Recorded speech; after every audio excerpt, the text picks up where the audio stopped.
Get the latest on what's going on this earnings season, meets, beats, and more in Zach's Earnings Scorecard. Eric Dutram, who is the editor of Zach's Surprise Trader, joins me now to see what the score is on a particular stock that's on his radar this earnings season. That happens to be Apple. And apparently no shortage of people hating on Apple these days. I just saw before we sat down here in a CNBC interview that this China billionaire, Jia Yuting, I hope I pronounced that correctly, says Apple is outdated in China. Yeah, and I don't think that sentiment is alone among a lot of consumers out there or even analysts. There's other people talking about this being sort of peak iPhone for Apple, and that this is going to start to be lower sales going forward for the iPhone. So it's really going to be a test because this accounts for the vast majority of Apple's sales. So how can they really not survive, but how can they prosper in this sort of environment? Expectations have always been kind of high for Apple. So it'll be interesting to see what happens going forward. Yeah, how that plays out. Definitely. If we look to some of their recent estimates, we can see that a lot of analysts haven't really been too happy with the direction Apple's going in. We can see that for a couple years here, we saw some rising estimates going into this year. But sort of what we were just talking about, expectations have really come back a bit, and we can see recent estimates sort of taking a dive here, and Apple's approaching that $100 a share level yet again. So not a great trend for Apple here. Investors are really going to be looking at the iPhone and iPad sales.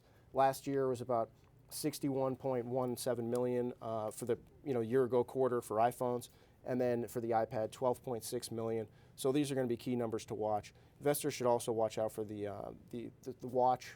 That's there's been some speculation about how well is that product doing. They've been talking about opening it up to non iPhone users as well, which I think would definitely help with growth. But this has really been a tough situation for Apple here lately, and it's basically become that stodgy old tech company that it always tried to avoid being. One good thing to note about Apple is they have an amazing track record of beating earnings estimates. If we look to their recent track record here, we can see the company hasn't missed expectations since 2013.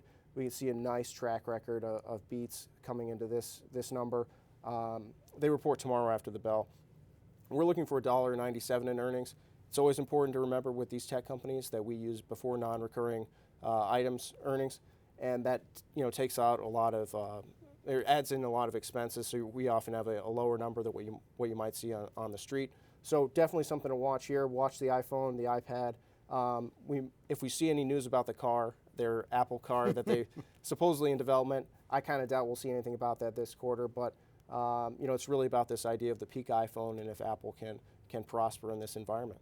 All right, and tomorrow is April the 26th that you referred to. And I do own this in my personal portfolio. Oh, okay. The full disclosure there. It's amazing, how quickly sometimes consumer sentiment can turn. Definitely, especially with these big tech companies. Yeah. All right, thanks for that. That's how Eric sees the score on Apple this earnings season. For more earnings information, get on over to our website, zax.com. It's all there. Link to it off the homepage. With Eric, I'm Terry Ruffalo.